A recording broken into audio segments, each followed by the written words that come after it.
Assalamualaikum semua dan salam Ramadan. Selamat datang ke rancangan TV PSS Ramadan Ceria bersama kami. Hari ini Aisyah nak kongsi satu rahsia nak jadi orang hebat. Namanya istiqamah. Apa maksud istiqamah ya? Maksudnya kita buat benda baik secara konsisten. Tak kisah sikit atau banyak. Yang penting kita buat setiap hari. Allah sangat suka amalan yang berterusan. Walaupun sikit. Contoh paling mudah ialah solat 5 waktu.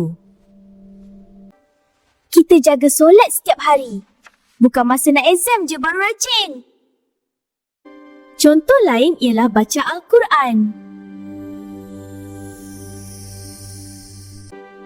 Baca satu muka surat pun boleh. Atau satu baris pun okey. Kita juga boleh menabung. Masuk 50 sen setiap pagi sebelum sekolah. Baca buku 10 minit sebelum tidur. Pun dah bagus. Itulah contoh istiqamah yang dekat dengan kita. Tips hari ni. Mula sikit-sikit dulu.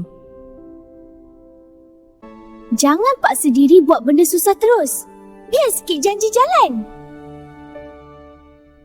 Cari geng baik yang rajin. Supaya kita pun ikut rajin. Jangan lupa doa kepada Allah. Minta kuatkan hati kita. Boleh juga tampal jadual amalan. Supaya kita sentiasa ingat. Sekian tazkirah Aisyah hari ini. Jumpa lagi esok dengan penyampai lain.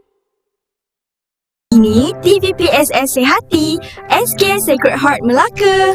Assalamualaikum dan selamat berpuasa.